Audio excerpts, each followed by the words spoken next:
Guys, ever wonder what it's like to work on a brand new AMC? If you do, this video is for you. This 1972 Javelin behind me right here, it's parked in 1973 with 25,000 original miles on it when it got wrecked. Still wears its original E70 14 Goodyear polyglass tires. It's totally left alone and parked in the building ever since. This video, we're going to try to get this Javelin running, see how the interior cleans up, and just go over the whole entire car. It's a true time capsule and parked in a building for over 50-some years. And also North Dakota, I may add. This car is rust-free top to bottom, front to back. All the anodizing and everything, all the colors are correct. It's a true time capsule of a Javelin. So, that being said, I want you guys to enjoy the show.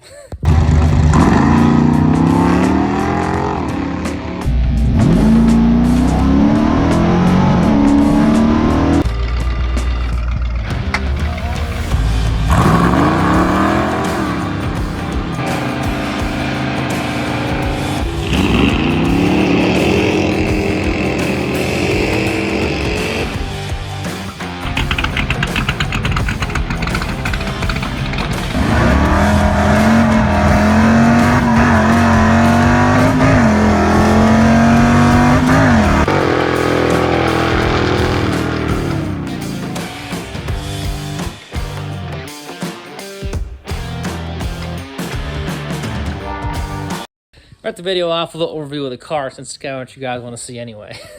So anyway, this is 1972 Javelin SST. It's a beige sharp blue car with the C stripe on the side. Still wears its original E70 14 Goodyear polyglass tires on it, front and back. Actually, all four corners, truthfully.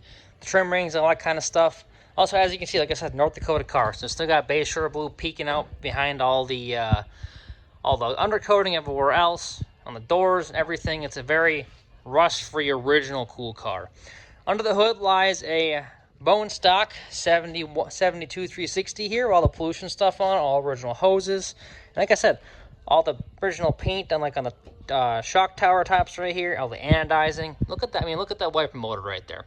This air cleaner was not on when we got it. Actually, it had no air cleaner on it.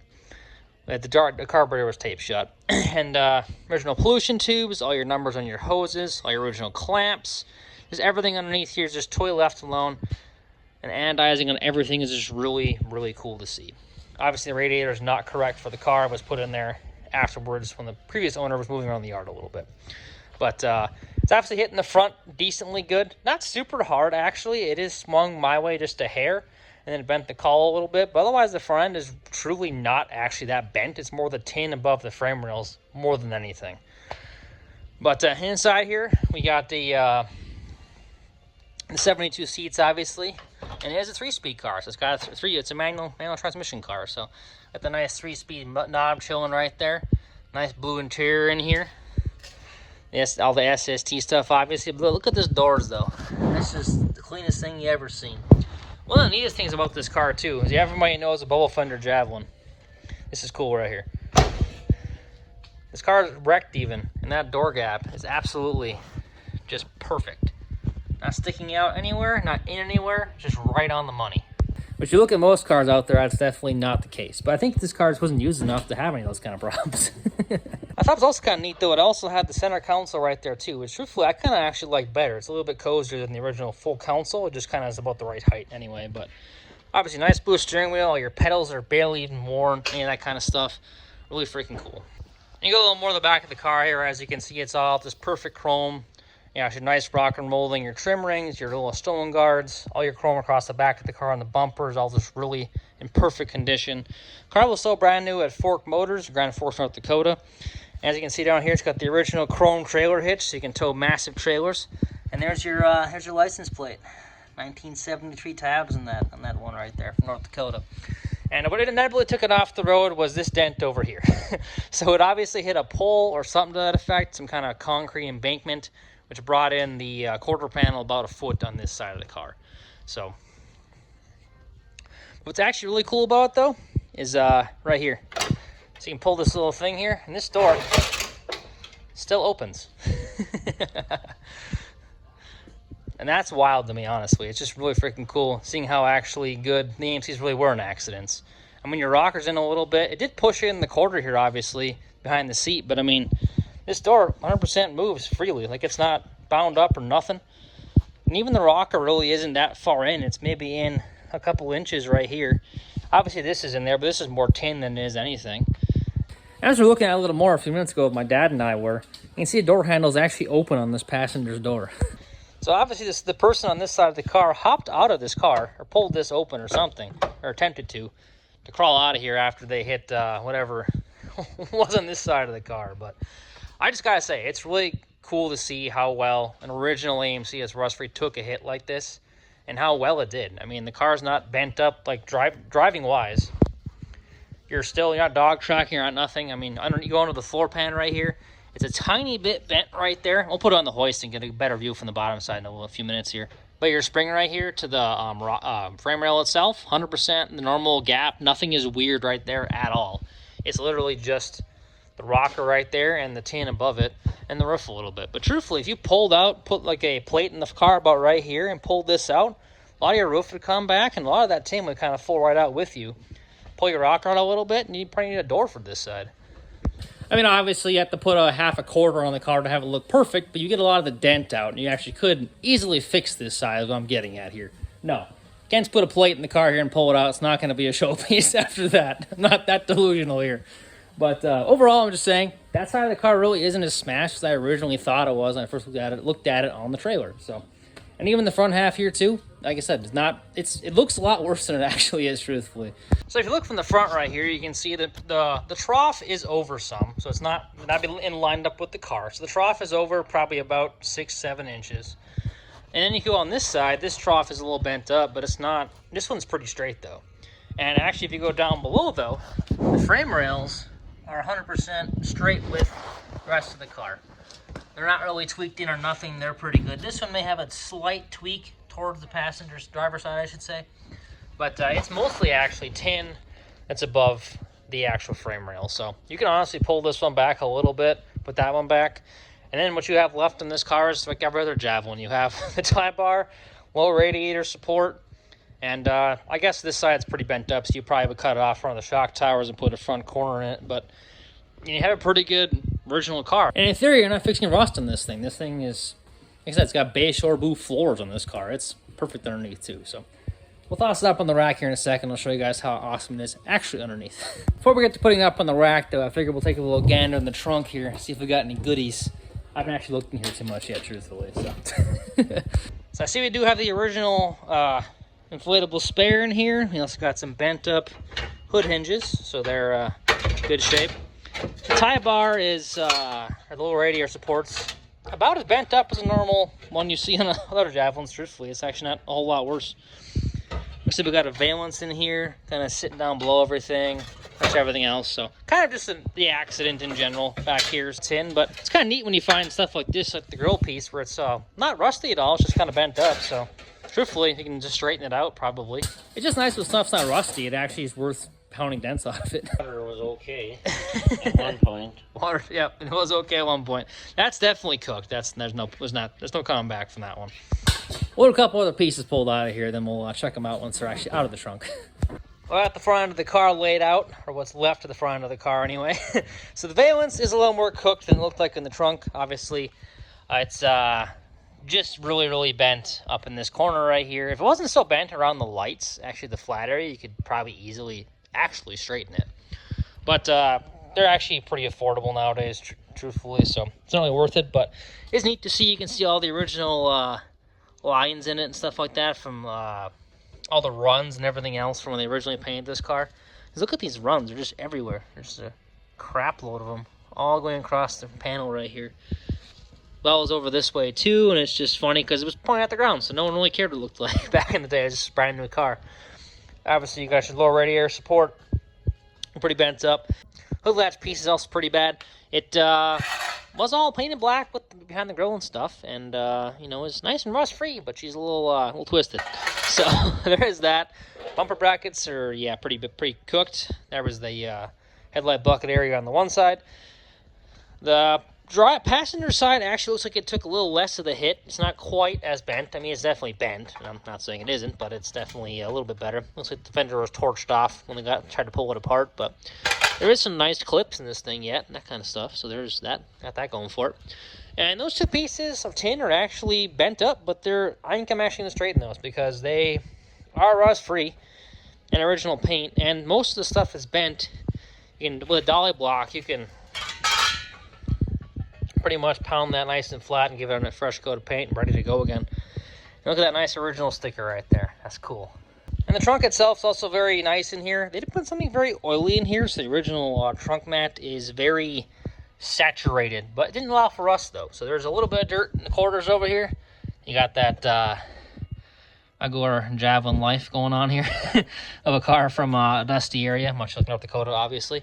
But nice original lug wrench right there, the hooks right there, obviously the spare. The original inflator tanks on the front floor, so pretty much got all the spare tire stuff on hand for this car. Anyway, over ahead a little bit, we'll put the arms underneath, toss her up on the hoist, and see what we can see underneath there. I do have to say, this thing moves really, really easy, too. Just breathe on it, it rolls right ahead. Oh, going on up. Well, we got her up on the hoist anyway, so we'll take a gander underneath, see what we can see. And just like I figured, it pretty much looks like a regular car. It's has the rust on the stuff that's bare metal, and everything else is nice and covered in paint, so.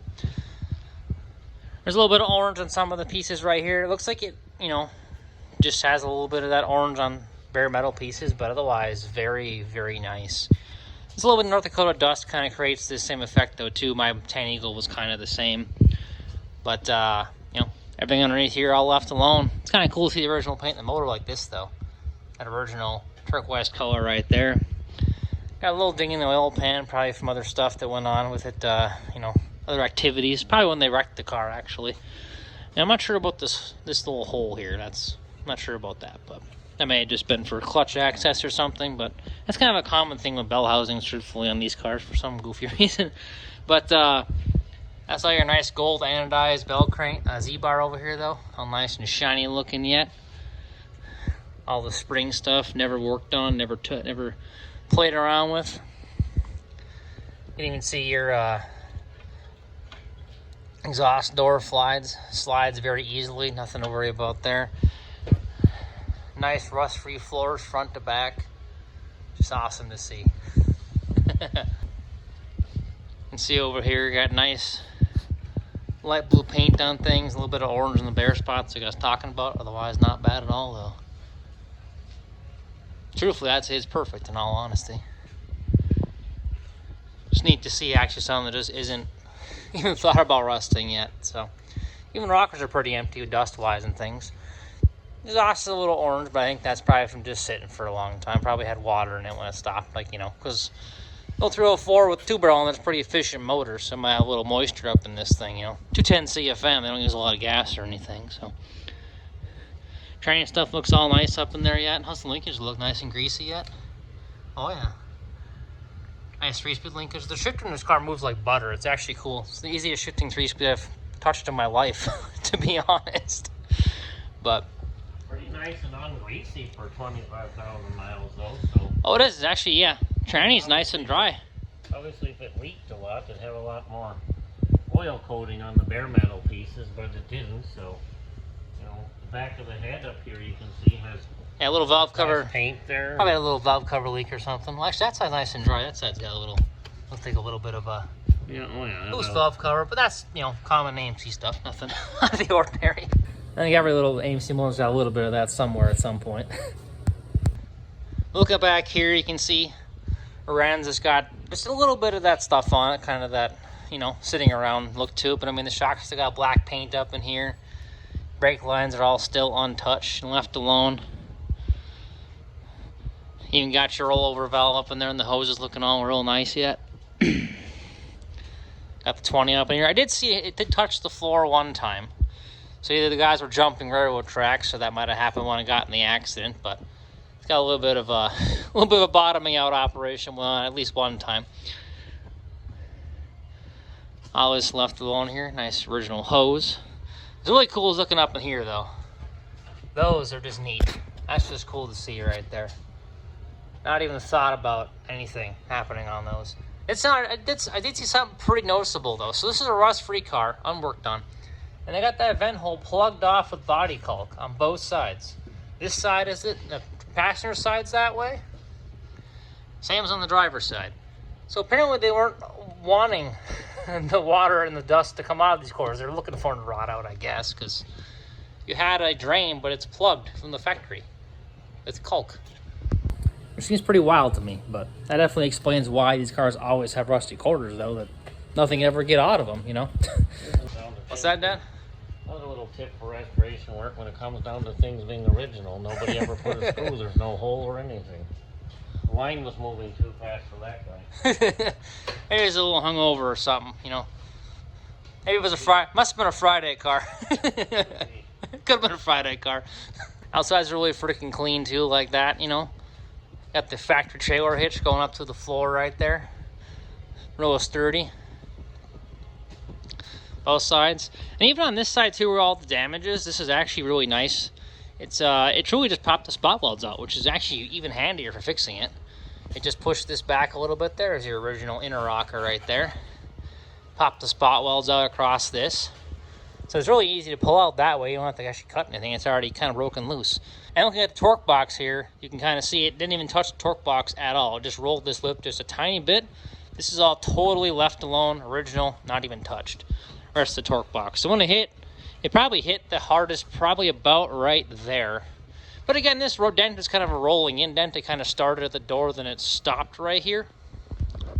So it wasn't really like a straight smash in the side kind of operation. So, but nice and pop loose a little bit on the edge of the floor here too, so you can just kind of pop your rocker out, pop your floor out, put a fresh rocker on, fresh quarter on, fresh half a quarter, and you're in business.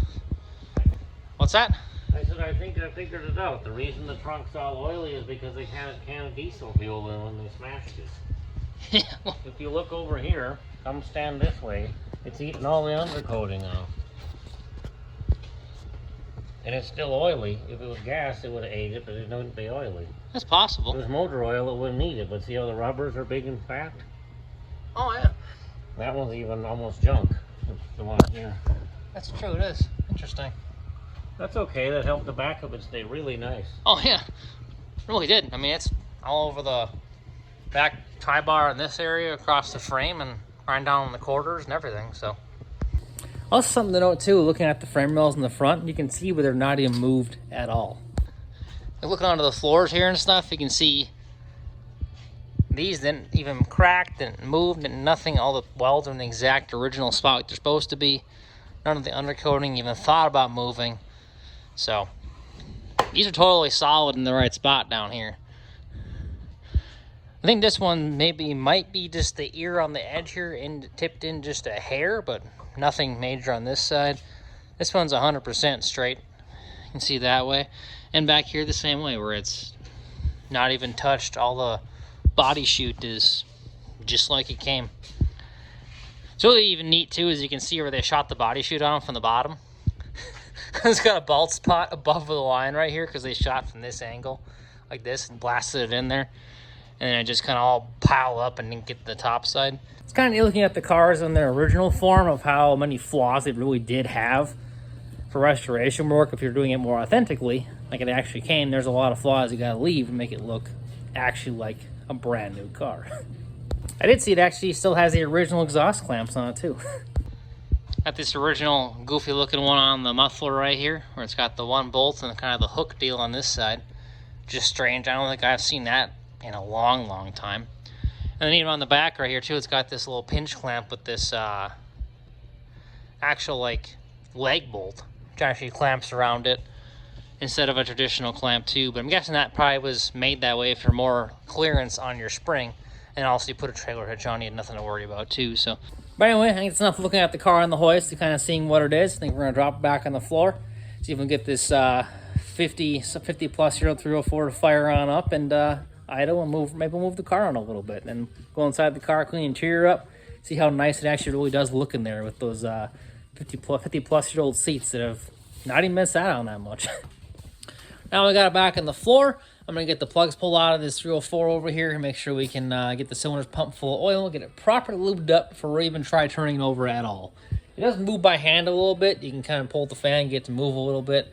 Not easily, so it's not like it's stuck by no means. I just want to make sure it's properly full lubrication before we try hooking a battery to it and cranking it over with the starter. Once I get the oil in the cylinders, let it soak overnight, and get this interior cleaned up a little bit. As you're looking here right now, we got, once we get the wire out of our way, we got broken glass on the floor yet, and leaves in the seat, and also some parts showing right here. There's an inflator I was talking about earlier. Obviously the old Schmidt beer can you throw on the shelf and, you know, have a nice little keepsake for later. Glass off that side, also a hood mat in the back seat, and also some glass way back there in the deck area, and also just some scum all over the seats and that kind of stuff from sitting outside, obviously with just a plastic piece over the side of the car. As you can see the tape line, that kind of thing. So get some of these seats washed up, dash washed up, and see how beautiful this actual blue interior is in these cars, which it really, truthfully is, when it's really nice. Let's get the GoPro set up by the engine bay, start popping those plugs out. We got the GoPro set up, and the good thing about a Javelin is you got lots of room for activities over here to work. It's not like a Hornet or a Gremlin or anything. You got a little more limited space on those. But really careful pulling our wires out of these hangers since they're a little bit dry right here. Got them all out. See if we can get these original plug wires off. Oh, with ease. With ease. Now also, these wires seem to come off not too bad, actually. I thought they fight me a little more than they are. But, we'll just kind of keep them in line here. They're kind of all form fit to where they are anyway, because they're a little bit on the drier side from being in the same spot for like 53 years, yeah. Gotta say, it's pretty cool looking down on this engine bay here at these spark plugs, these perfectly mint original Champion spark plugs, just gleaming with low mileage. I will say something I did notice too. This is 72 motor, so it actually has the spark plug boot shield on only the driver's side rear to hold the dipstick, as opposed to a little plate off the valve cover here. It's kind of a neat thing I forgot about, actually, since they usually had a lot of later motors. I forgot that's how they were set up on these motors. Guess we'll see how spark plugs in the bottom motor come out. Too bad. A little bit tight, but we'll loosen them up just a hair, and we'll blow off on the heads here. So get these all backed out just a little bit.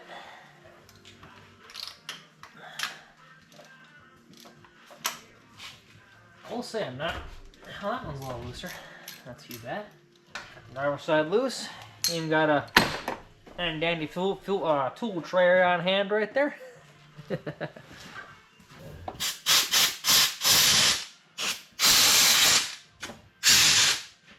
Right, there we go. I'll pull the plugs out the rest of the way and see how they look. So like to see, nice and black on the air, just a little bit of carbon. Perfect. That's number one. So I'll put it on time lapse. We'll pop the rest of these things out here and see what we got.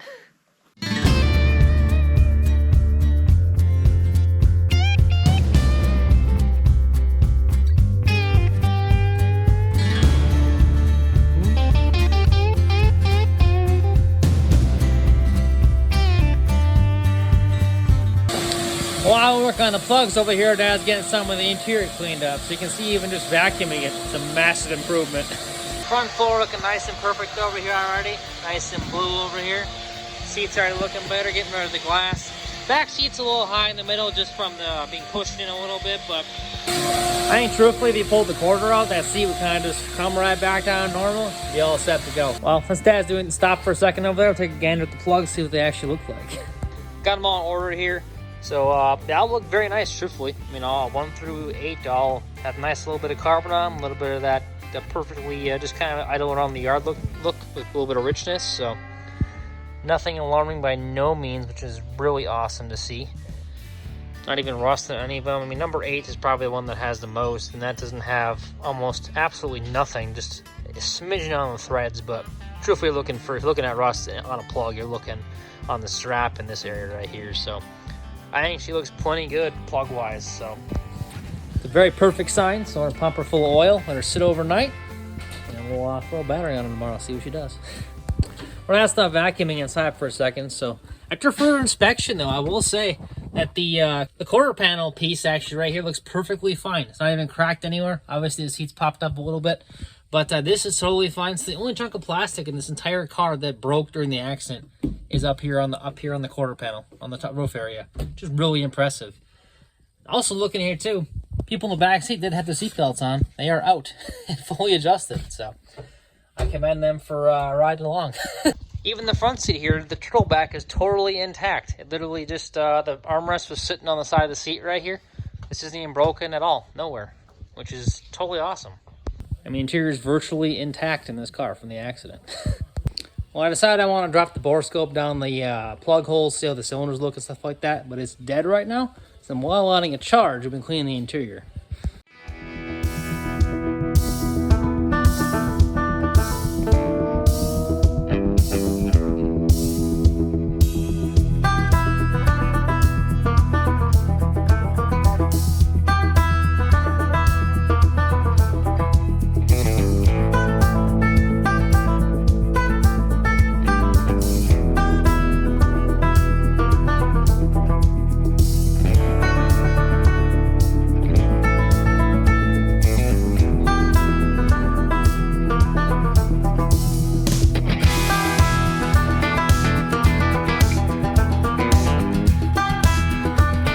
Boy, does it make a difference. Driver's seat to passenger seat. This stuff is so original. It's got that little bit of black and blue kind of coloration in it. And it's just a vibrant blue. It's just beautiful. Look at that seat. That's just badass right there. Pretty nice. It's really freaking nice. It's just cool to see.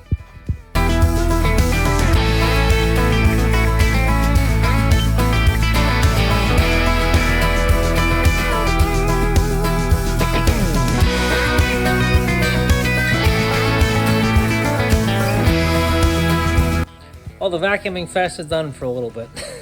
But obviously this side's still dirty and stuff, and we got the carpet all cleaned up. Dad's gonna wash up that area there. And over there. There you go. Get that actual foot area washed up, pedals all washed up. Obviously this seat and the whole instrument panel and that kind of stuff. But he got the passenger side pretty cleaned up actually, so we're gonna take a gander at that, see how that looks. As you can see, that door panel there just shines like a brand new one. That seat's the same way, looking just so freaking nice. Same as the console, everything else. Top of the dash. The dash isn't quite done yet. Obviously, got some work to do there. But as you can see there too, with the back of the shell and everything, and the back seat and stuff. Obviously, gonna wash the back seat, deck area. We're gonna wash all this stuff. He's probably gonna do that tomorrow while I'm at work. Actually, then we'll play with the motor probably when I get back. So we'll have a really nice, probably clean interior tomorrow. I think the borescope's all charged up, so we'll take a gander at these cylinders quick. Well, our borescope uses a phone. Since my phone's hooked to the borescope right now, so my dad's gonna tape me borescoping. See what we got here. Drop her in the hole. Okay. See, it looks pretty decent. Number one looks pretty nice. Looks of things there. See how our valves look. Number one is down a little bit. So it looks like the intake is closed, exhaust is open, it appears, by what I can see here. We're kind of at the top of the cylinder, so a little hard to do, but there we go. Look at that crosshatch in there. So we like to see. I don't know if you can see it in the phone or not, but perfect crosshatch in the cylinder yet. That 25,000 mile motor just looks so freaking good. Might be able to see it there in the picture decent. It shows up some. Does in the camera? Okay, cool. But yeah, looks like we're pretty good. Looks like it's got a little bit of moisture in there, but nothing even remotely to worry about, I would say. No, that's just average sitting moisture. That isn't much or nothing. That's kind of where I'm at with it, so. I have to look at the rest of the holes and stuff, and if you guys want to watch me look at every single hole. So they all look very nice, actually. There's a little bit of goop in there, that kind of stuff. Nothing out of the ordinary for a motor sitting for this many years, but nothing alarming. Perfect crosshatch everywhere. Everything looks really nice inside. So we're full of oil. It's just nice and lubricated overnight, and we'll be ready to fire up tomorrow. We got our jug here of Javelin 1040, so time to pump them full. If I can get it in there properly. At least with the Javelin, I got a lot of room for this job. Hornet's a little harder to do. Yeah, on a Hornet, you got to put a small hose. On it. We're back in the shop again with the 72 Javelin over here. Dad was doing a bunch of other stuff outside today since it wasn't actually really too rainy. It was just kind of cold, so put a bunch of other random loose ends taken care of out there and other stuff we're working on besides just in the shop here. So interior's still not quite finished up being washed yet. But I do gotta say, after the water even dried on the passenger side here, it's looking freaking perfect. I love it. It just, there's something about original seats that aren't screwed up that just is just so awesome to me. I don't know what it is. But anyway, we're gonna get back to working the motor here. First things first, I'm actually gonna pull this radiator out of here that is obviously not an AMC radiator. It is out of, I'm not even sure what it's out of, but anyway, it does have coolant in it actually. So I'm gonna pull it out though, drain the coolant, pull it off. And we're not gonna run the motor long enough anyway for it to matter if it's got coolant in it or not. So we're just going to drain that fully and not worry about it at all. So then we'll get duct tape off top of the carb and start checking everything over, make sure everything moves. And is ready to pour some gas in the carb and see what she does. Well, let's see how gross this coolant is. I bet you it's pretty... turn the flash on here. A little bit of orange, nothing super horrible. So we'll pop the petcock off, see if it actually works or not. Well, from this angle, I guess it actually didn't look too bad, truthfully. Might just be the water on the top side.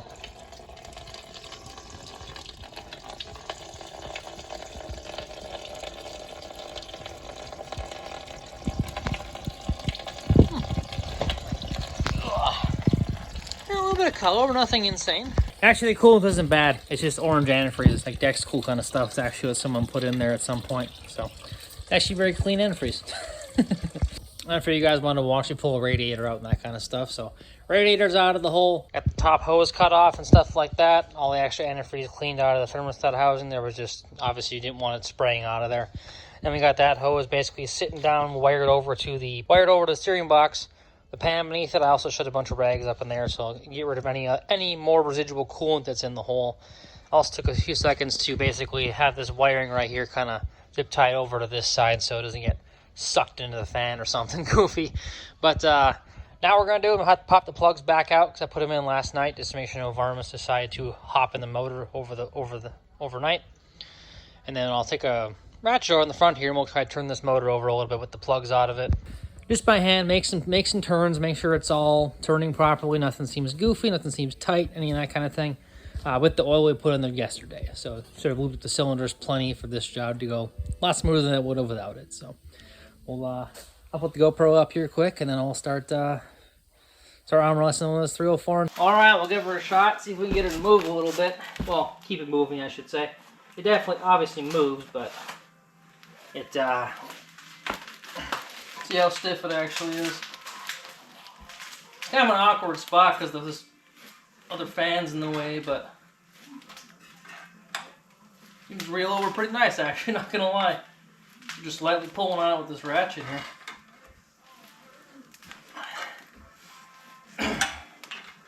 Yeah, the oil's definitely doing its job, is loosening up.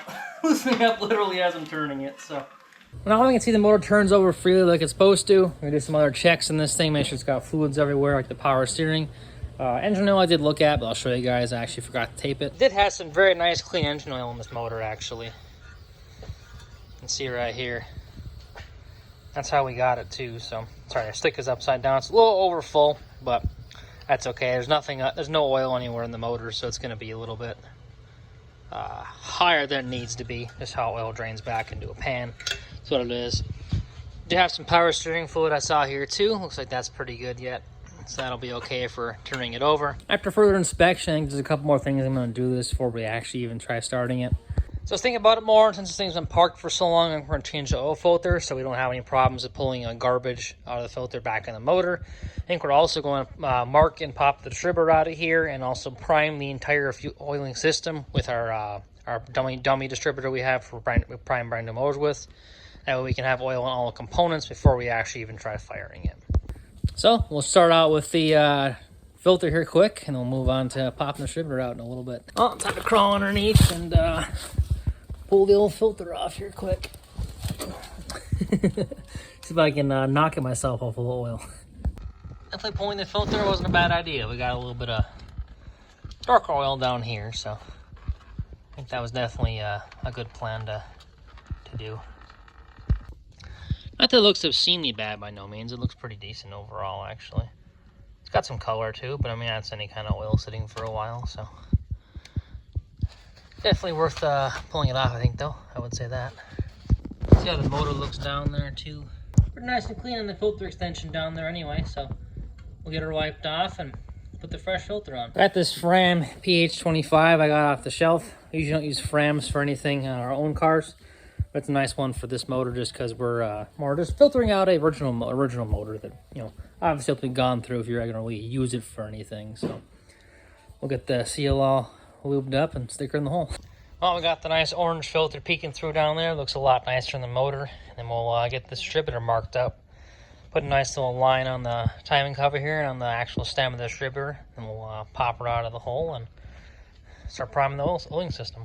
While I've been doing all the engine stuff today, my dad's actually been in the interior of this car washing it up. And it really is coming together so beautifully. It's insane. So now you can see the door panels all washed up. The dash, both front seats, the carpet, everything is just looking so nice in here right now. This door panel hasn't been gotten to yet, but let's look at these seats though. Just look at how freaking cool these things are. This is not even worn at all. They're just perfect. With even that little black coloration with the blue, the pedals and the carpet. This is so vibrant. Same as the dash right here and the steering wheel and all the chrome. It's just so freaking cool. Even the back seat over here with the even being bent up like it is, which I think, truthfully, like I said, when you pop that out, I think the seal kind of fall right back down because it is spring steel. But look at how that seat and those panels back there just shine like that. It's so nice in here. Even got the headlight on nice and washed up too, looking nice and fresh up there. Side of the sun visors, everything just looking super clean.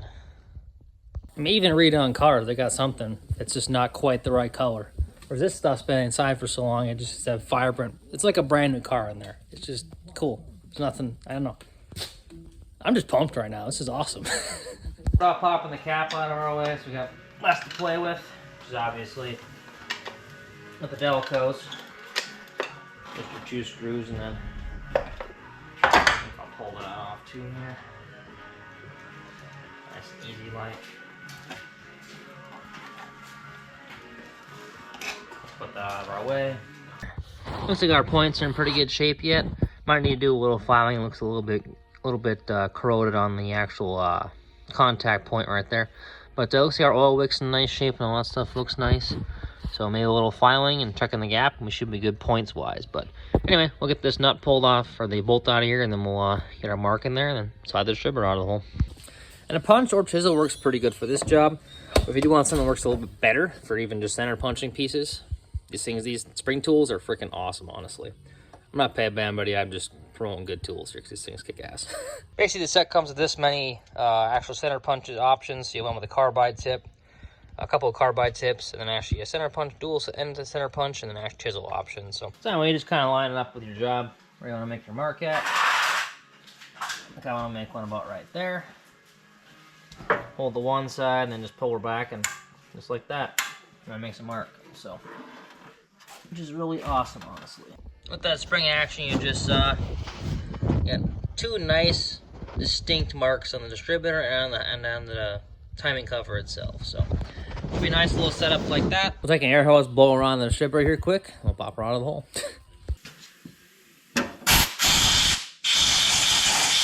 And with that mark on the distributor down there, you also want to mark the body itself. So I put a permanent marker marked right here in line with where the rotor would be. So that way we don't have to do any timing at all. We can pretty much put it right by the exact same spot it was. Now it's got to pull the wire off the coil there too. That's always a helpful thing. There we go.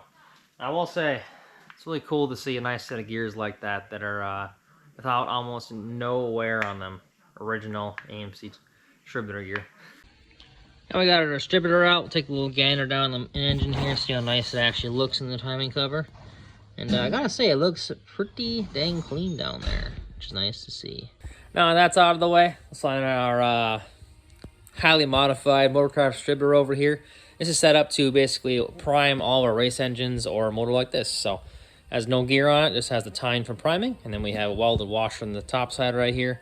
With a little drive, we just put a drill on it and turn the motor over.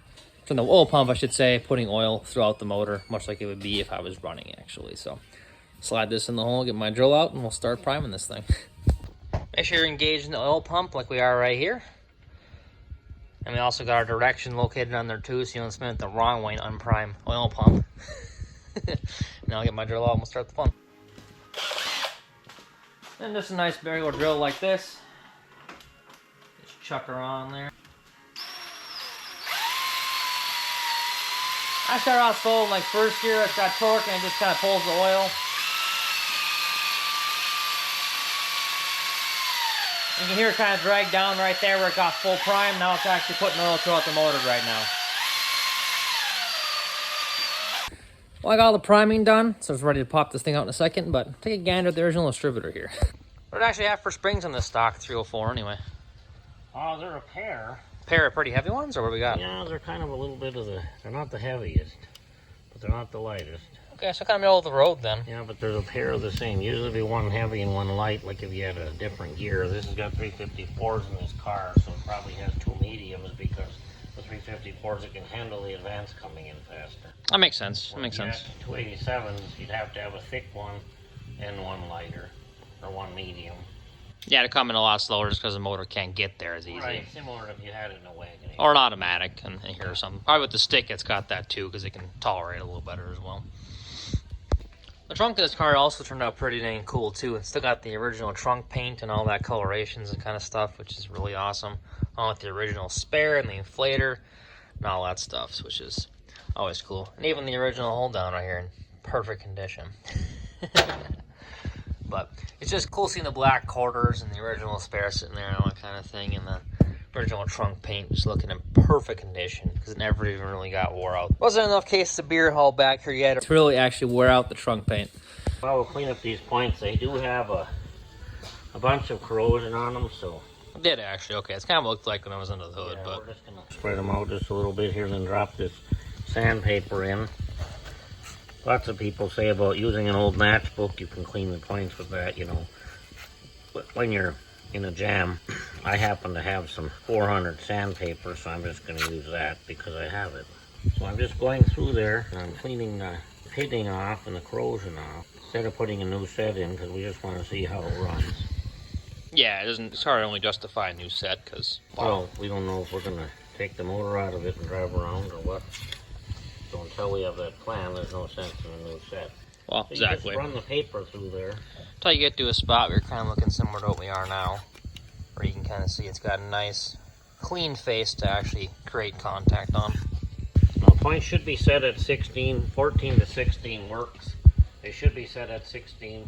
If you set them too wide, it'll misfire when it revs up too high. If you set them too tight, it will never misfire. It'll just start to run rough. But 14 to 16 will make anything run that's been sitting around. So we're going to just turn this open to where it had a high spot. And I put this at 16 already. We're going to see how loose it is. Very loose. That's probably pretty far above that. Right, so the points are probably original AMC ones with 20-some thousand. So now we're going to turn this one.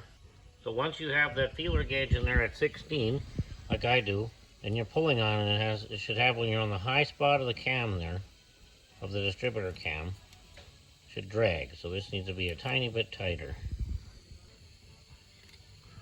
And then that'll start and run, like that. Alright, sounds good. Alright, got our points ready to go and all set. Pull out the priming tool we got here, drop the distributor back in the hole, bolt it all in, and we'll put a battery in this thing, see what it does. I got the cap back on before I turn the time lapse on, but otherwise, I'm gonna put the spark plugs in it, wires, all that kind of thing. So I'm gonna get this thing rolling behind me right here. We'll ready to fire up here in a few.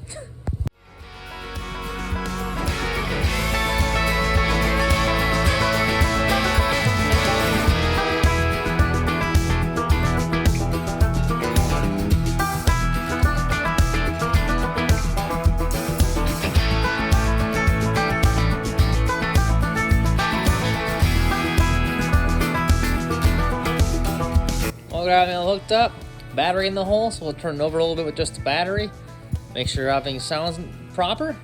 We'll get the bowl all filled up on this motor crop tube barrel, and then we'll probably gonna push it outside. This could be pumped the cylinder full of oil, so it'll smoke a lot after it fires.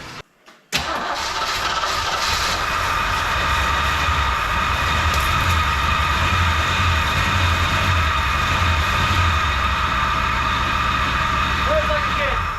Okay, time to open the door and go out the door. Ah, shit.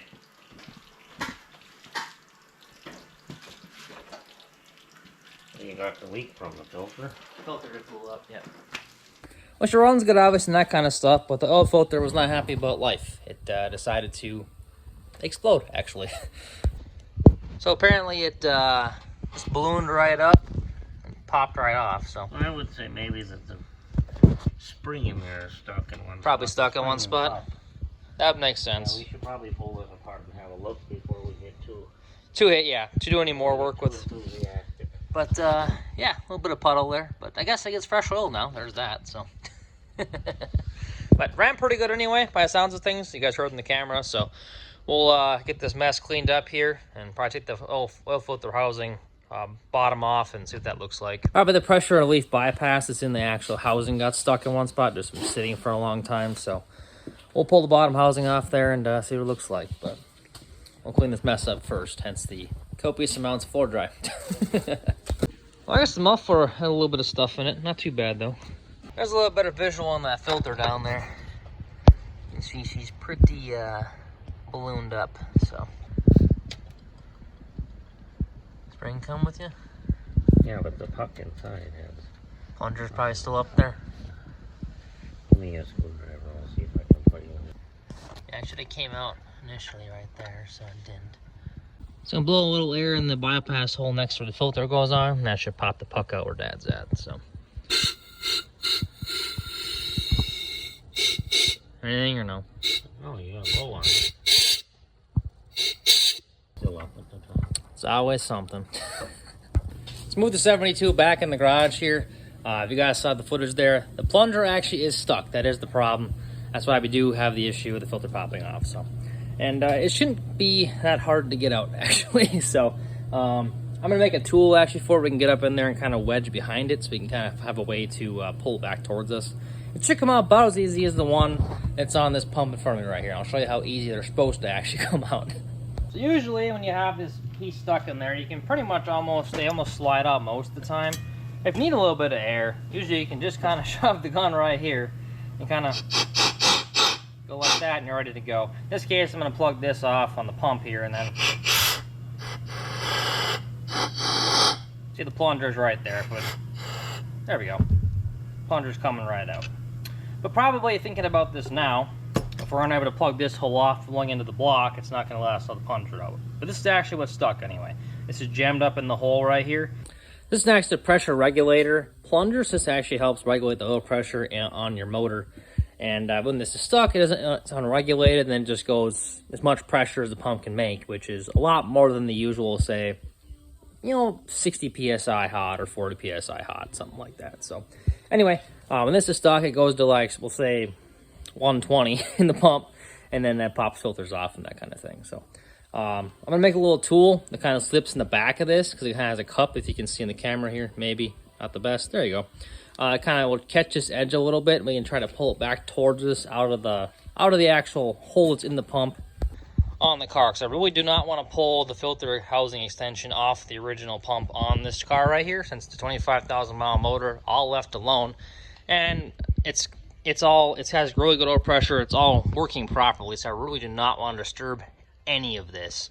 So if I can get up in there with a tool, I can get that plunger back out, make sure it moves properly, then we should be fine at putting filter back on this thing, fill it up back with oil, and have it actually run for more than a couple minutes. And move it around on the yard a little bit too, actually, because we'll see how the 3-speed works in here. After looking up in there, you can see it's got a little bit of varnish up in there from sitting. So that's the reason why it's stuck in one spot. So we'll get it out of there. Get that hole nice and washed out and clean. That way it slides back and forth properly. And it should be in a perfect spot. I spent a few minutes, ground down a half-inch bolt, basically. With a slight slow edge like this. We're going to see if we can kind of try to thread it up in there lightly, just enough so we can get a little hold on and pull it back towards us. but not so much of a, let's say, thread in it so we actually ruin the piece or anything like that. We're just trying to catch it enough so we can pull it back out a little bit. Well, my bolt method's not been working the best. It really hasn't moved. And I'm trying to pry it downhill a little bit so you can get to it from the filter side. And it's pretty stiff in there. It's pretty stuck. So I've actually resorted to putting some lubricant in there now for a little bit. Put a nipple on this side, and I poked a little hole in the end, so I sprayed brake cleaner up in this so this can get this bore kind of de-varnished a little bit. And I also filled this side full of WD-40 so we can try to get it loose from that side, because it's actually varnished in place. But I can see the top side a little bit, so I am going to try this little tiny screwdriver, see if I can just kind of get it to move downhill a little bit from the oil filter side of things. And just kind of keep playing with it, basically, is all we can do here. So I spent a few minutes outside and cutting some trees down and stuff like that. We're doing a little yard work as well. Put some WD-40 up in the one hole, and then brake cleaner I had in the bottom hole right here. I did get the plug to come a little bit loose now, finally. My bolt back up in the hole here and stuff with my slightly down cut down head. Kind of pushed it in there, got it stuck. I really get the plunger right out of the hole, just like that. So just tight in there. Definitely a decent amount of stuff on her like this, but definitely was a culprit of our filter problem. Plenty of varnish from sitting in one spot for 52 years. So we'll get her all cleaned up, and then the bore as well. It just has some of the similar varnish you kind of see up in there. So get her all cleaned up, put a fresh filter on her, ready to run her tomorrow. We got it all cleaned up and that kind of stuff, so I'll show you guys how it's supposed to work. You should be able to pretty much push this up here like this and have it kind of float back down real nice and easily, just like that, come with you. Or you can pretty much go like that and it comes with you. And be able to take the spring and pretty much pull the plunger out with you just like that. That's how easy it's supposed to go. So I think we should be okay. I'm gonna get this cleaned up, put a little oil in the bore. We'll stick this back together again. And then I'm also gonna drain the engine oil since I got enough, little WD-40 I put up in there and that kind of stuff to get it loose with the varnish.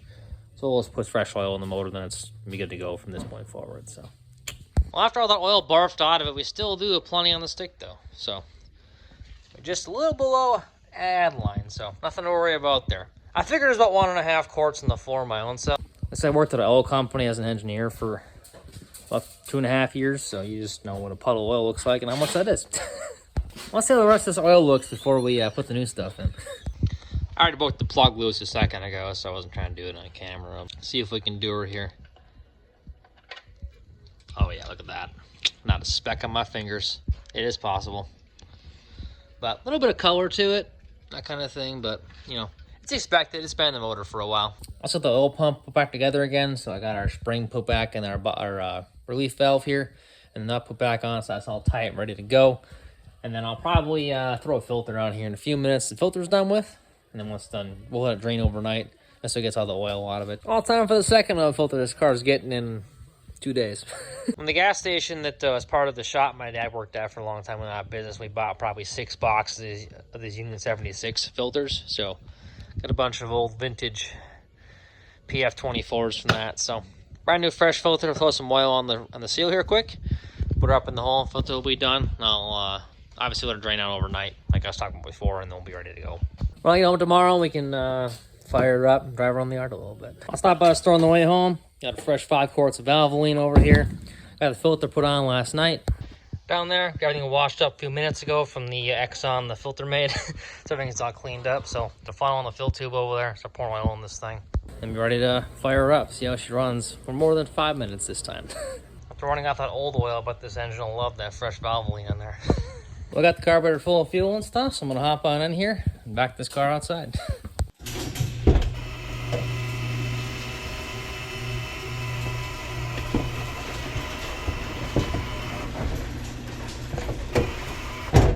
Oh, I'll see how she fires up.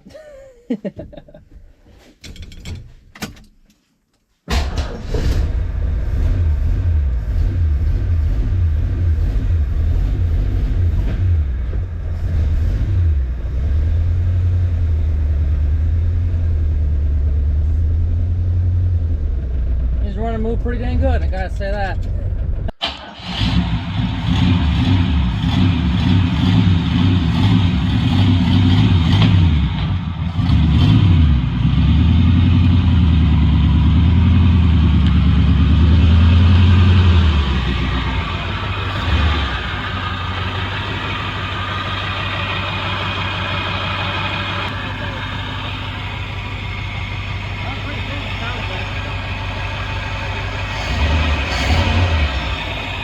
Probably has one plug that's a little dirty because we dumped all that extra gas.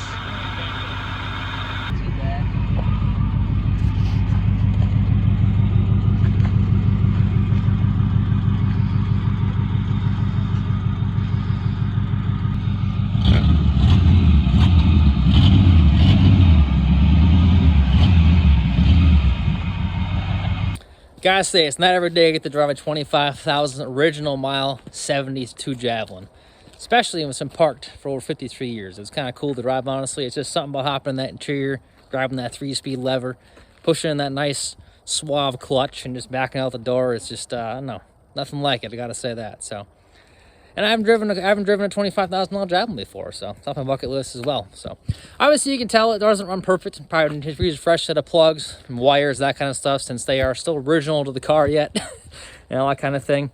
But probably some stuff we'll do in the future. Maybe rebuild the car, that kind of thing, and probably also do some other small things with the car, and just kind of have it around here as a nice example of what we need for restoration work anyway. So that's about it for this video. Hope you guys enjoyed all the footage of this time capsule right here, and we'll see y'all in the next one. Well, thank you guys for watching this channel. If you enjoyed what you saw, hit that like button, smash the subscribe button there too. We'll catch y'all later.